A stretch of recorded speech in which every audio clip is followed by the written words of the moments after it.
Ndabaramukije mwese banywanyi bacu mubana natwe mu makuru n'ibiganiro dutambutsa kuri ino mboneshakure yacu kandi yanyu ya ICTV. Ya mboneshakure imwe rudende yabemereye kujira bashikiriza amakuru yose abagiye aratangazwa ibi vyavuzwe mu binyamakuru, inkuru tuba twatoje mu masoko yacu atandukanye, biba bigenda biratangazwa n'abategetsi, bivugwa ku mbuga ngurukana bumenyi n'ibindi vyinshi cane muba mutegerezwa kumenya na bimwe muba mwaranyegejwe. Ndabahaye ikaze mw'isango ry'amakuru yo kuri uno munsi igenekerezo rya gatanu z'ukwezi kw'icumi mwaka 2023. Amakuru ari buze kugaruka kuyavugwa muri politike n'umutekano, ariko tukaza kugenda turaca irya nino izindi nkuru ziba zagiye ziratangazwa cane cane ivyavuzwe mu binyamakuru n'izindi nyinshi cane. Utarafyonda kuri subscribe wobanza kugafyondako kugira igihe cose turonse amakuru n'ibiganiro uraje uba mu bambere bashikirwa navyo. Umukuru w'igihugu ariko arahindura ibintu, ariko nanone akaba ari mu ntambara idasanzwe kumwe n'ibihangange bimwegereye, aho twavuga nk'intambara yiwe be na General Alain Guillaume Bunyoni. Alain Guillaume Bunyoni murazi ko mu misi iheze yaraburanye asaba ko yoburana yidegemvya, yaremeye gutanga ingwati, ariko nanone ibihejeje kwemezwa na sentare akaba bidahumuriza kuri General Alain Guillaume Bunyoni. Turaza kugaruka ku ngingo ya sentare ku gupfungwa canke gupfungurwa kwa General Alain Guillaume Bunyoni. Muri ano makuru muraza kubikurikira, ni nyuma yuko twababwiye ko hari amanama y'urutavanako yagiye araba ku bashigikiye Alain Guillaume Bunyoni, no kuvuga ibihangange mu butegetsi, vyasaba Perezida Ndayishimiye ko yogirira ikigongwe uyu yahora ari umushikiranganje wa mbere Alain Guillaume Bunyoni, kuko kumupfunga ataco bije gufasha igihugu, ahubwo bibandanya kunyura ishavu mu biyita ko bashigikiye General Alain Guillaume Bunyoni, kandi ko Perezida Ndayishimiye atazobatwarana kubera ko n'ubundi kurongora abantu mutumvikana canke bafise ibibashavuje n'ubundi ngo bibandanya kunyura ibibazo mu gihugu. Gutyo rero ngo bariko baramusaba ko yorekura uyo Bunyoni, gutyo ibintu bikabandanya kugenda neza cane cane muri CNDD FDD, aho babona ko Perezida Ndayishimiye ariko arasambura ibintu nka vyose cane cane ico bita systeme. Gutyo rero ngo ibihangange akaba agiye kubimarira mu munyororo. Ivyo bivuzwe mu gihe havugwa n'ipfungwa ry'umukuru w'ibiro vy'igisirikare General Prime Niyongabo. Amatwi hadusumira ngo yoba yugaraniwe mu nzu, bikavugwa ko apfungishijwe ijisho, ibizwi nka house arrest, aho adashobora kugira ahantu aja canke arengane imbibe z'igihugu, ariko nanone hakaba ari ivyo aba atarekuriwe gukora. Ivyo rero ngo vyoba vyarabaye mw'ibanga ntangere, mu gihe havuzwe ko General Prime Niyongabo yoba ari mu bariko barategura gutembagaza ubutegetsi bwa Perezida Ndayishimiye. Ivyo vyose ubutegetsi burabinyegeza, ariko nanone amasoko yegereye ubutegetsi dukorana akabishira habona, arico gituma nyene tubabwira zimwe mu nkuru mwenizo ziba zagiye ziratangazwa. Hakaba hariko haraba n'ubundi amanama adasanzwe yo gusukamwo mabisi yo kumvikanisha General Neva na General Prime Niyongabo, kubera ko Neva yashize ahabona itegeko ribogoza Prime Niyongabo, bikavugwa ko Prime Niyongabo yari gusubirirwa na Jules Ndihokubwayo. Iyo Jules Ndihokubwayo akaba ari umwizigirwa wa kera wa Perezida Ndayishimiye, ariko nanone na Prime Niyongabo akaba yari umugenzi akomeye wa Perezida Ndayishimiye. Ariko mu misi iheze ibintu bikaba vyaragiye birunyurwa nuko Prime Niyongabo yavuzwe mu busuma bwagiye burabera mu gisirikare. Ubwo busuma burimo kuba harabaye amanyanga mu mishahara y'abasirikare cane cane abaja mu butumwa bwo kugarukana amahoro mu bihugu bitandukanye muri Afrika. Gutyo Perezida Ndayishimiye ngo uko ariko aragwanya bakaboko n'abasigamitse ubutunzi bw'igihugu, ntago vyari kumworohera gusiga General Prime Niyongabo, mu gihe nawe nyene avugwa mu bintu nk'ivyo. Ariko nanone bakaba baramubwiye ko gukurako General Prime Niyongabo ari ugukwegera akarambaraye igihugu kubera ko Prime Niyongabo arafise amabanga menshi azi kandi yarafashije Perezida Ndayishimiye mu kumukingira ku butegetsi bwiwe. Biravuga ko Prime Niyongabo ari we yafashe iya mbere mu gufasha General Neva kugwanya Alain Guillaume Bunyoni mu gihe hariko harategurwa kudeta yo kumutembagaza.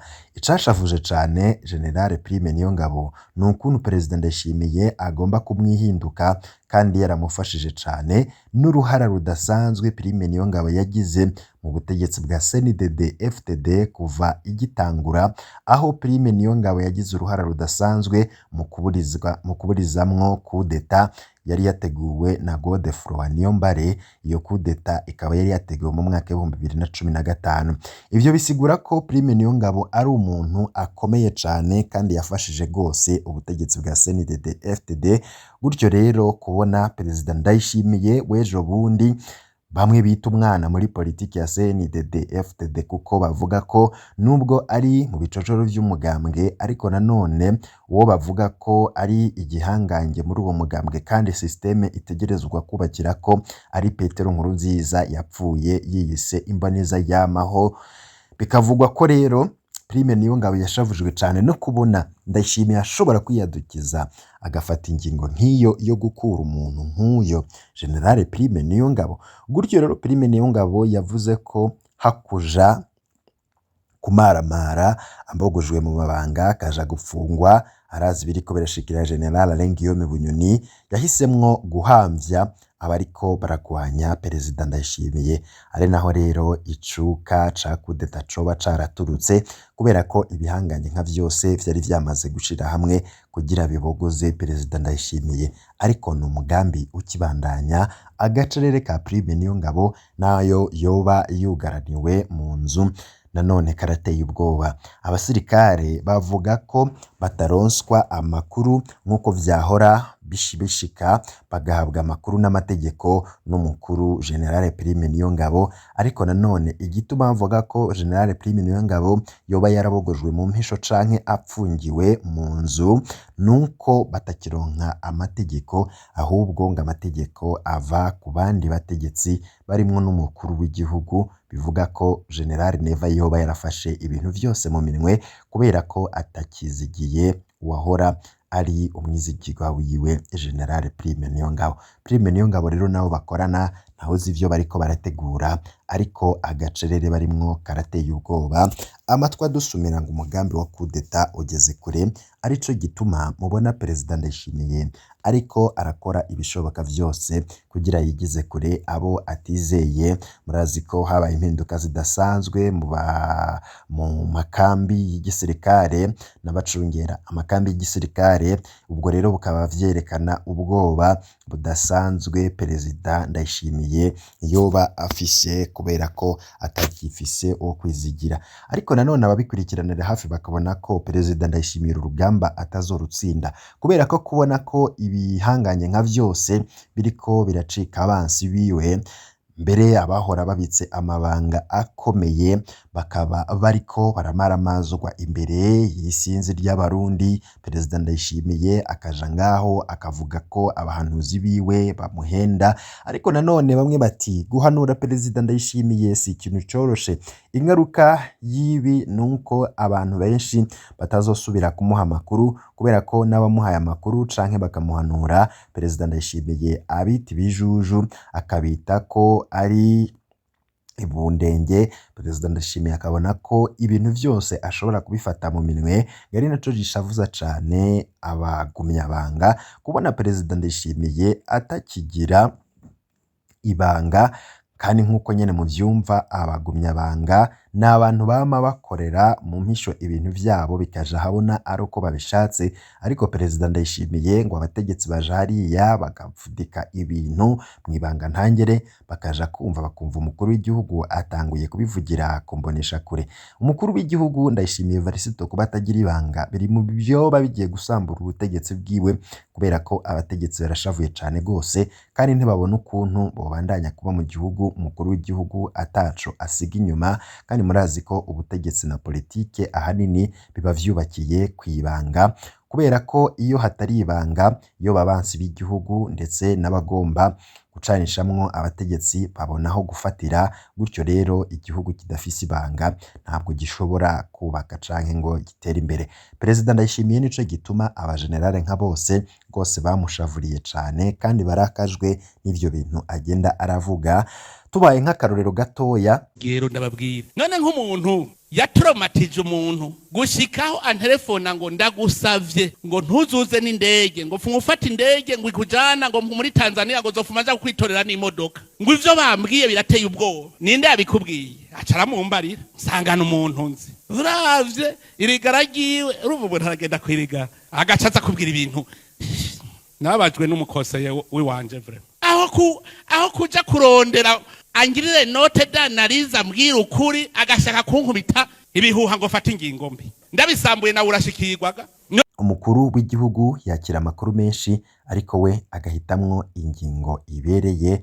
Ntibikenewe ko ivyo bamubwiye aza arabishira habona aba ariko arabamaramaza. Nta wundi mu perezida w'u Burundi yigeze ashira habona amabanga abwirwa n'abahanuzi biwe.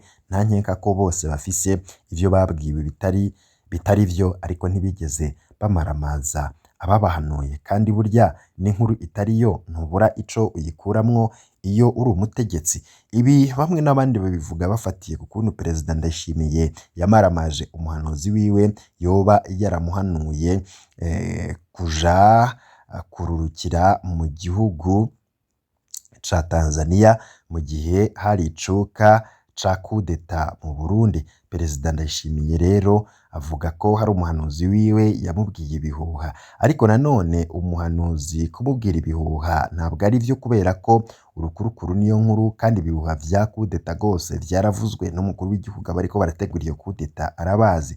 Kuba rero yaravuze ko umuhanuzi wiwe yamenje kubera ko yamuhaye amakuru kandi nico ajejwe, ntibivuze ko umuntu akubwira ibintu vyose kuko biri vyo n'ibitari vyo canke biriko biravugwa arashobora kukubwira akakuhanura. Kubera ko rero Perezida Ndayishimiye yabifashe nk'aho uyu muhanuzi wiwe yamenje, bamwe bavuga ko n'uwari ufise amakuru yofasha umukuru w'igihugu canke mu kukingira adashobora kubahuka kuyamubwira kuko azi ko yoca amaramazwa nyene nawe agashigwa ahabona. Perezida Ndayishimiye yarahinduye abatari bake mu misi iheze, ariko nanone abantu bakabona ko Perezida Ndayishimiye agenda aramaramaza abantu, abategetsi, ndetse akanekana ko ariwe ntungane wenyene abandi bose bamenje. Ibi rwose ntaco biriko biramufasha, ahubwo ni ukwiteranya n'ibihangange. Ivyo n'ibindi kubirabana n'imfungwa rya General Prime Niyongabo turaza kubigarukako. Sentare Ntahinyuzwa yafashe ingingo yo kugumiza General Bunyoni mu munyororo. Alain Guillaume Bunyoni yaramenyeshejwe mu ntango zino ndwi ingingo ya Sentare Ntahinyuzwa, akaba azobandanya kuburana apfunzwe.